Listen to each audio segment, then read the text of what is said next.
Howdy doody everybody, my name is KevGuuey and welcome back to Highway Blossoms. If you missed the last episode, you can click on the eye on top of the video to watch the previous episode to get caught up. The night sky is deep and clear, embedded with a rich blue draped behind the glow of the constellations. Its light is all that guides me as I sludge my way through the thickness of the sand, wandering from Mariah's RV with a destination of nowhere. Finally, I've gone far enough, where the haze of the city lights can't be seen and where the distances of the motorhome can't be gauged. I'm alone. For the first time, I'm truly alone. Huh. So, I think she really is alone because, not that there's no one around her, it's that because she doesn't have really anything except for that tape to remind her. And I guess she doesn't have the motorhome there, and she's just actually truly alone, more or less. Free from the treasure, free from the festival, free from the responsibility, free from even Marina. Sitting down, I sink into the sand and look at the stars. Remember that time in Wyoming when we camped out on the Great Plains? The whole sleeping under the stars thing seemed like the coolest idea ever to little me. You were so excited to teach me about the constellations. Didn't matter that you sucked at astronomy, you just kept mislabeling them. I made sure to read up on them later, by the way. That was the Big Dipper, not how guitar. How's guitar? But that's okay, I still got a kick out of it. Besides, that's not the type of thing I expected to learn from you anyway. Oh? What did you expect to learn from him? Huh. What I really remember from that trip was the s'mores. Pretty sure you only liked them burned because you were so cold. Oh, old. Really stuck with me though. Can't have s'mores any other way now. Aw. I think I may have converted someone else to the burn side too. She has a huge sweet tooth though, so I shouldn't be too surprised. Though it made me really happy when she said she liked it. I stared down and pet the cassette, feeling my thumbs over its holes and brown blotches and stains. I think you'd like her a lot. She's a sweetheart, always cheery and nice, even when she really shouldn't. Don't know how she does it, but she can somehow deal with me as in my moods too. This is her first time ever leaving home and it shows. I worry about her a lot. Kinda like how I worried about you. Kinda like how I still do. A tear drips onto the cassette. I didn't even notice it trail down my cheek or the rest. Maybe I got detached too easily and really did use her, but I don't want to leave. I love her so much. And I want to prove I'm worth loving too. Would you hate me? Of course not. Would I be letting you down if I decided to be happy instead? I'm pretty sure your grandpa wants you to be happy. I think that's what he really wants. I gaze back up at the sky through my blurry vision. The stars don't answer back, they just keep twinkling. I lower my head. The cassette feels like lifeless dead weight in my palm. My breath shakes and the next words slip out in a whimper. I'm sorry. Putting my fingers into the ground, scraping away the sand as sharp grains nudge between my nails. A shallow hole forms, a pile of dirt laying next to it. I can barely stomach looking at the cassette as I lay it down in its grave. I glance away as I slide the dirt back over the hole. When I look back, a corner of it still sticks out, only partially buried. It's reaching out, grasping for me. I cover my eyes and pinch away the tears. It's still there. It will always be there. But now I don't have to acknowledge it. I'm sorry. I'm sorry. Aww. Amber doesn't need to be sorry for anything.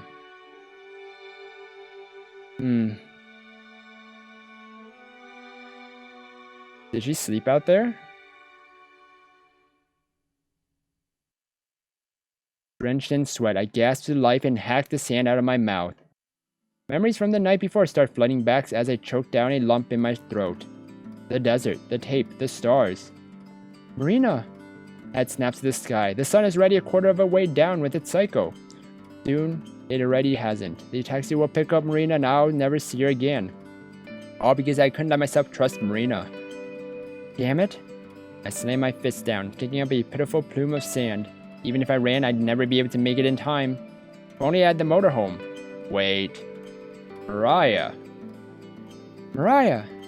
There's a chance they still might be camped out nearby. Wiping the tears from my eyes, I spring to my feet and sprint in the direction of their motorhome, leaving the half-buried cassette behind me. Please still be there. Sure enough, it's right where it was last night. I run up and pound on the door, knocking harder and loud until someone answers. Looking up with wide eyes, Tess opens the door and stares at me. Tess, is Mariah here? Amber? Joe sinks off the couch and joins Tess at the door. Geez, you're a wreck. Everything okay? Quick, the time. The time? What time is it? He looks to the invisible watch on his wrist and switches between all the walls before Tess digs around in her shorts and hands him a chain pocket watch. 10 o'clock, apparently. He turns to Tess. When did you start carrying this around? Why the hell is it so freaking loud? Wow. Where did that come from? Outside? A bottle comes hurling towards Joe, but he ducks at the last second, letting it shatter across the wall. Oh yeah, she smashed the last one. 15 minutes, there's still time. Whoa, slow down a sec. Time for what? I know this is short notice, but I need a ride. A ride? Now? I said shut the hell up. Another bottle comes flying towards him, but this time Tess hops and snatches it out of the air. Oh wow. He looks across the room, then back to me. Now is probably not the best time. This hangovers are lethal. No, we need to leave now. Do you not remember what I said I'd do with the jumper cables the next time you... Nursing her forehead and lifting up another bottle, Mariah stomps over only to freeze once she sees me. Mariah, I need a ride. Please, you were right. I made a big mistake, and if I'm not back at our hotel in 15, I'll never see Marina again. The motorhome falls silent, all eyes on Mariah. Her face is blank, unreadable, compared to all the crazy-looking scowls she usually wears. Finally, she speaks. Wow, that's the first time she isn't wearing a hat or cap, whatever that was. A beanie? All right, let her in.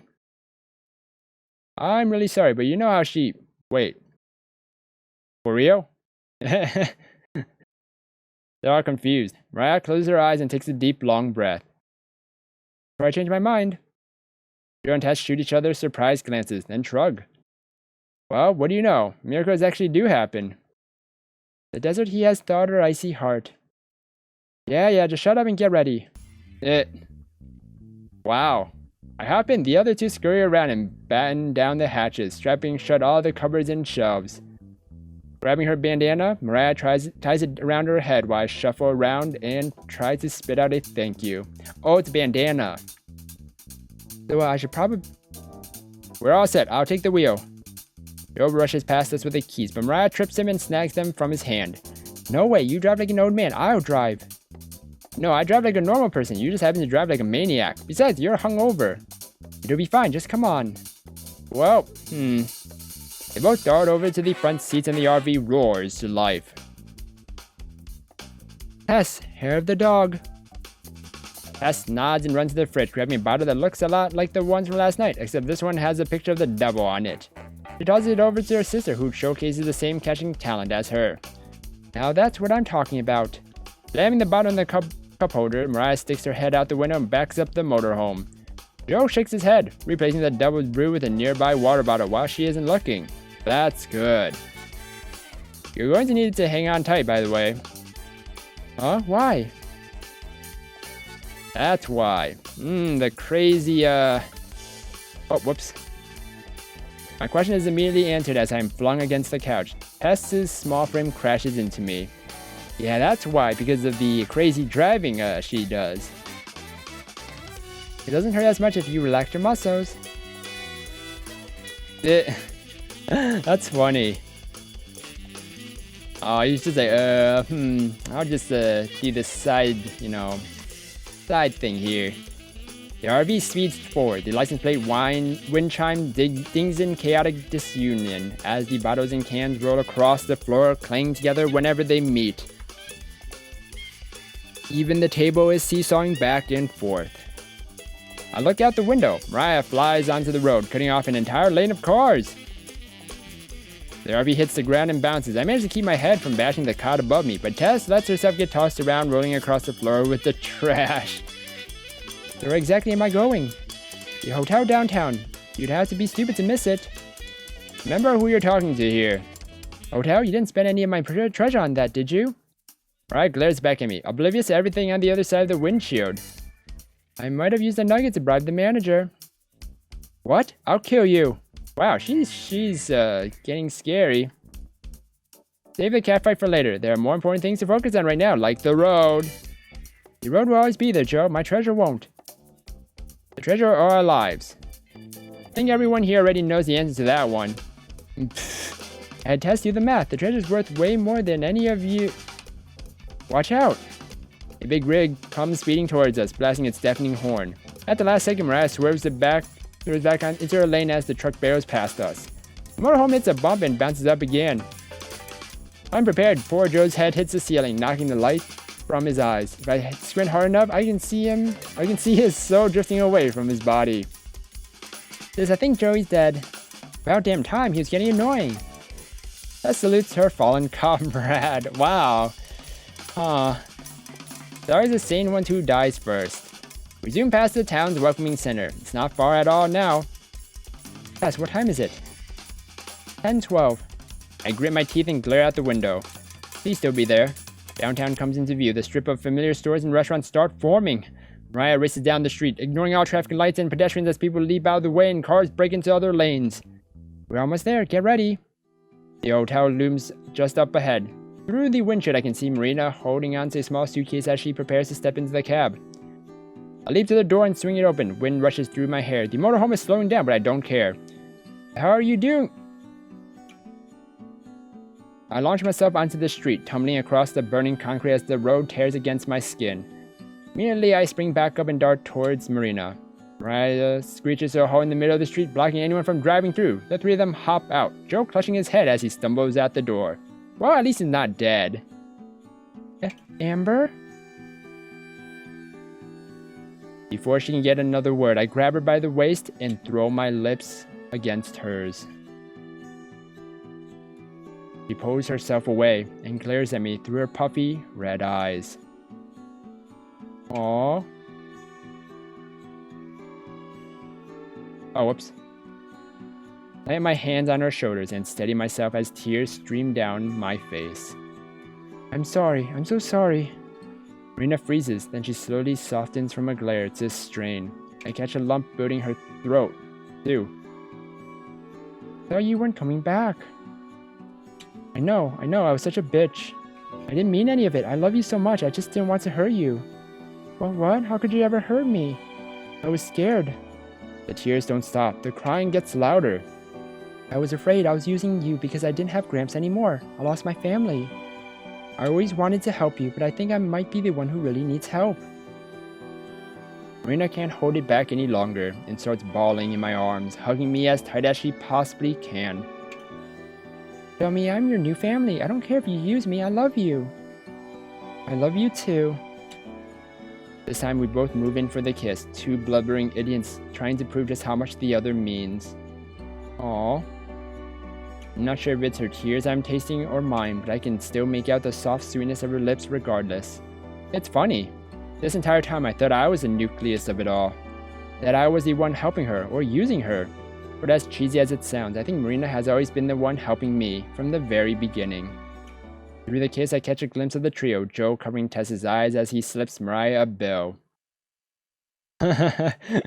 So a bet, huh? We managed to compose ourselves enough to pull each other away, but we never let go of the other's hand. Rolling her eyes, Mariah ties her bandana and tosses it to me. You both look disgusting. Here. I'd rather not use your bandana. Thanks. I wipe away as many of my tears as I can before passing it along to Marina, who blows into it like a trumpet. She sniffs, her nose red and tears still leaking out, then hands a drenched cloth back to Mariah, who gives it to Joe. He cringes as he dings it from his fingers. That is very funny. Hi, guys. Hi. Thanks, you three. I mean it, especially you, Mariah. For a moment, Mariah lowers her guard and almost smirks, then remembers it's just not her style. And is probably gonna demand treasure. Whatever, that doesn't make us cool or anything. I still despise you. It's true. Yeah, she hates her guts. Wouldn't have it any other way. Marina giggles and I bring her in closer. Then suddenly I remember something. Oh. I bend over and dig through Marina's suitcase, bringing out a single gold nugget and passing it to Mariah. Figured yours was getting lonely. Mariah stares at her hand, the other two gathering around her. How about that? You ended up getting the treasure after all, Mariah. Seems bigger than the one we have. Finally defeated, Mariah looks up and sighs. I guess we can probably pawn it off somewhere. Oh, okay. Wouldn't there be a better alternative or something like that? I don't know, I've never had gold before. She walks back to her motorhome, waving along the other two. Come on, let's go. Well, see you two ladies down the road. God, I hope not. Tess looks back and forth and scurries over to Marina and gives a quick hug around her waist before following the other two. Aww. Bye. And with that, they speed off, leaving a trail of property damage behind them as they beep their loud-ass horn into the distance. Marina and I are left alone, the cab long gone. Between small spurts of laughter, we thumb away each other's tears, just happy to be together again. Hey, let's go pick up the motorhome. Yeah. She sniffs one last time. I'd like that. Huh. So, hold on one second. Aren't they gonna see each other again because, you know, they're going to that music festival? So I think they're gonna see each other again. Being back in the motorhome is familiar and comfortable, and with the repairs done, it should be a smoother ride than ever. It's a good thing the engine gave out when it did, rather than the day of the festival or something. Also that we were so close to a town. The mechanic even dropped it off at the hotel for us. Probably wondered how we could afford to stay there while driving a barely functional RV. We're already checked out of the hotel, so this is home again. I wander back to my bed and sit down, glad for its familiar cushiness. Rina sits down beside me, our legs pressed together. The hinges squeak beneath us. I reach up and touch her neck, causing her to shiver. It's like touching her for the very first time, because I can do it without guilt or regret. She arches her neck. She's like a cat leaning into my hand for petting. Our eyes meet and we smile at each other. There are dark circles under her eyes, so I look away. What's wrong? You just look exhausted. Oh yeah, I guess I am kind of sleepy. You can take a nap if you want. You're welcome to sleep in my bed. She grins but shakes her head. Nah, I just want to be with you for now. Aw. I kiss her cheek. God, she's adorable. Now that I can be openly infatuated, I want to rediscover all the little things that made me fall for her in the first place. I shift around so that I'm sitting behind her, curling my legs inward. Flexing my fingers, I rub her shoulders, feeling around with my thumbs for knots. When I find one and press on it, she sucks in a sharp breath that comes out as a sigh. I gently massage the sore spot, working my way down her back. Trying to get in my pants again, huh? Pull back. Huh? No, I don't know. She laughs. I'm kidding, it's just that, like in the movies, every time there's a massage, it leads to a sex scene, you know? I thought that was where you were going with that. Really? It leads to that every time. Usually when there's a massage going on, there's some explosion or some action thing happening. Or, you know, like a spooky murderer monster. It just comes out of nowhere. I can feel my face shoot scarlet. Not because I'm a prude, but because of a shame. Hey, about that. Shifting so that I can look her in the face again, I take her hand. I'm really sorry. I know I said that earlier, but I am. I shouldn't have, you know. Why not? Because it was wrong of me. Like, I didn't even ask you or anything. Marina squeezes my fingers. Amber, if I wanted you to stop, I would have said no. Now it's her turn to look away, embarrassed. I'm glad that you did, because I wanted to, but didn't really know how. Or how to ask. Aw. Rude or not, I feel like I'm burning up. Wait, Amber, you're not a prude. You were, I think you were enjoying each other. Huh. You can, like whenever you wanna. I don't really mind. Oh, yeah? Yeah, I mean, if we're gonna be together, if you're cool with it, then Amber, you're so cute when you're shy. Actually, you're so cute all the time. No way, you're the cute one. What's that make you then? The cute one's lover? Lover, huh? I like that. She pushes herself against me as she kisses me, hard enough to tell me her intentions. Whenever I wanna, right?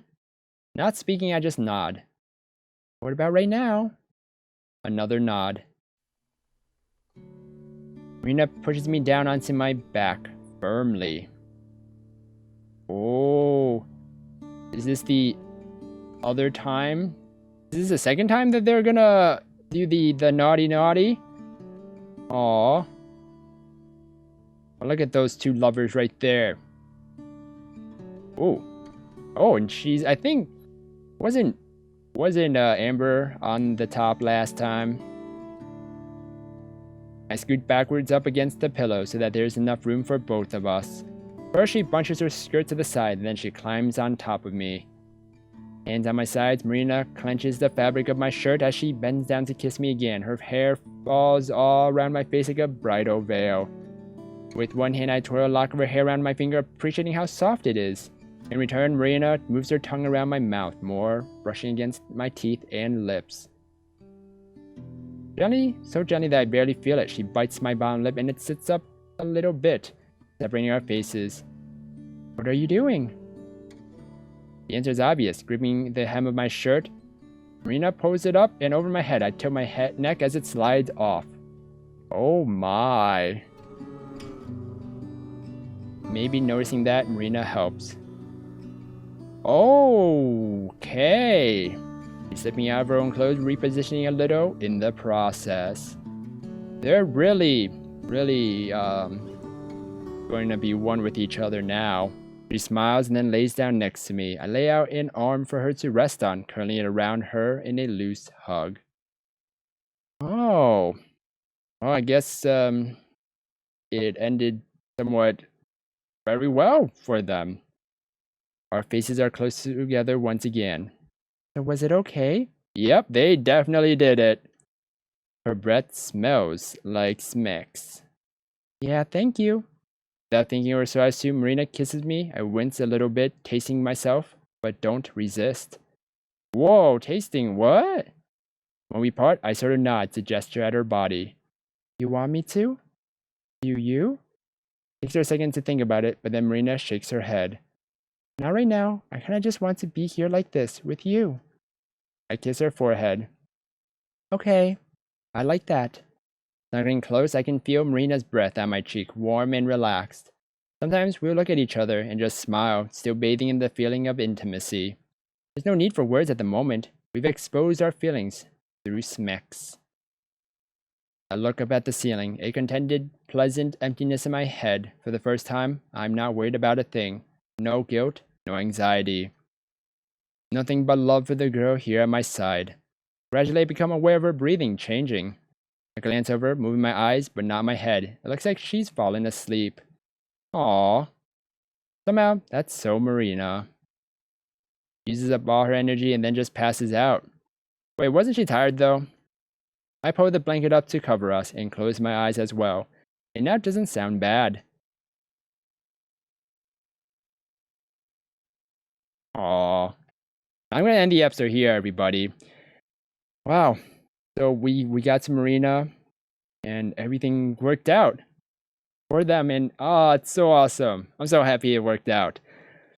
And I don't know what's gonna happen next, but I think they're gonna go to the music festival, right? So if you guys enjoyed this episode of Highway Blossoms, then please slime that like button and subscribe down below for more awesome videos. Thank you everybody for watching this episode, and you will hear me in the next one. Goodbye! It is. Ooh. I'm guessing they're gonna have some fun booby time.